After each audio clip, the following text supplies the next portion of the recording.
ঈমান বিল্লাহর উপর আলাপ করব তার আগে আমরা যাচ্ছি ঈমান বিল্লাহর উপর আলাপ করার জন্য যে আল্লাহর উপর এবার যদি ঈমানের আনতে হয় তাহলে সর্বপ্রথম যে জিনিসটা প্রয়োজন সেটা হলো যে আল্লাহর অস্তিত্বের ব্যাপারে ধারণা নেওয়া। কারণ যদি আল্লাহর অস্তিত্বের ব্যাপারে আমি সন্দিহান হই তাহলে ঈমান আনবই বা কি করে? আল্লাহর অস্তিত্বের ব্যাপারে যদি আমি প্রথমেই শিওর হতে পারি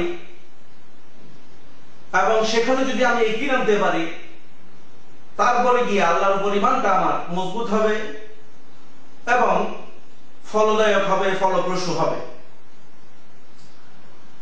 প্রথম ঈমান হাদিসে আছে ফাহুয়া বিজউন ওয়া সাবউনা শুবাতান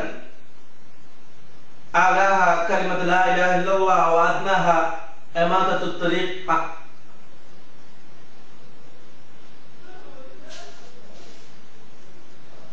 ওয়া আদনাহা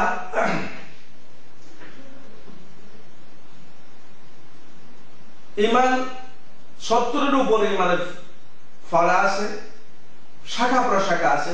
সবচেয়ে বড় শাখা যেটা সেটা হলো লা ইলাহা ইল্লাল্লাহ বলা, এবং সবচেয়ে যেটা ইমাতাতুল আযা আনিত তারিক, রাস্তা থেকে কষ্টদায়ক অন্য লোকের কষ্ট হবে এমন জিনিসকে রাস্তা থেকে হটানো, অন্যের জন্য অন্যর যাতে কষ্ট না হয় এই জিনিসটা রাস্তা থেকে হটাই দেওয়া ঈমানের সবচেয়ে কনিষ্ঠ যে শাখা, সবচেয়ে ছোট যে শাখা এটা হলো এটি। সবচেয়ে বড় শাখা যেটা সেটা হলো লা ইলাহা ইল্লাল্লাহ। আসুন আমরা সর্বপ্রথম আল্লাহ তাআলার অস্তিত্বের উপর ধারণা নিই। আল্লাহর অস্তিত্ব 4টা জিনিস দ্বারা প্রমাণিত হয় যে আল্লাহ তাআলা অস্তিত্ববান এবং আল্লাহর অস্তিত্ব আছেন, আল্লাহ মওজুদ।